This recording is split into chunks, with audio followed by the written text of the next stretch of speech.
Hello à tous, j'espère que vous allez bien. Je suis Kaina, coach en développement personnel. On se retrouve comme d'habitude sur ma chaîne Ninsaul pour un nouveau podcast. Et comme d'habitude, ici on parle de spiritualité et de développement personnel, le tout sans bullshit. Et pour aujourd'hui, j'aimerais parler de ces personnes que l'on rencontre parfois et qui nous font vivre quelque chose d'immédiat. Par exemple, tu viens à peine de les rencontrer et pourtant tu les adores. Ou alors, tu ne les supportes déjà plus. Franchement, il y a des gens qui n'ont même pas fini de dire bonjour que notre cerveau, lui, a déjà clairement rendu son verdict. Comment est-ce possible? Je trouve cette question fascinante parce que parfois, la personne n'a objectivement rien fait et pourtant, elle déclenche quelque chose en nous. Alors pourquoi? Je crois qu'il existe finalement plusieurs possibilités. Parfois, cette personne nous rappelle quelqu'un sans que nous n'en ayons conscience. Sa manière de parler, son regard, son énergie, et notre cerveau, lui, il fait immédiatement le lien.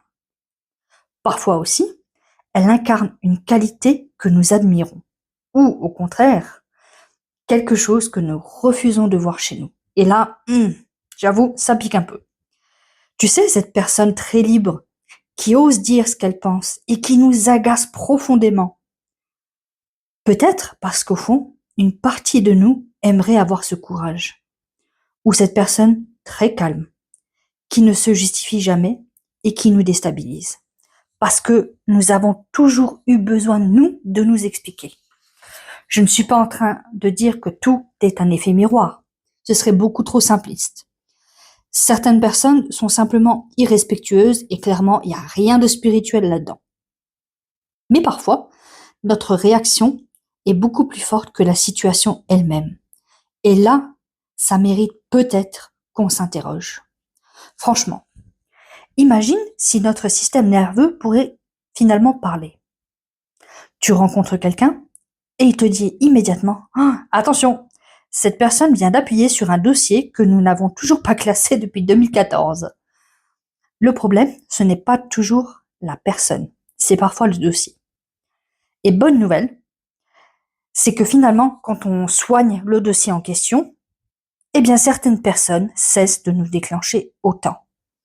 On les voit enfin pour ce qu'elles sont.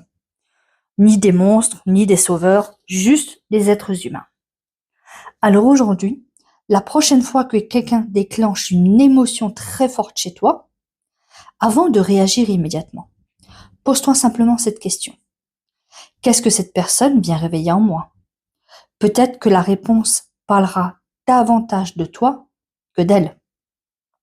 Et parfois, c'est exactement là que commence une belle évolution. Et si tu souhaites être accompagné pour mieux comprendre tes réactions, tes relations et avancer vers plus de sérénité, tu trouveras le lien directement dans ma bio.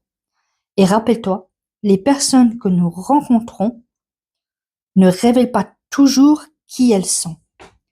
Elles révèlent parfois une partie de nous que nous n'avions pas encore regardée.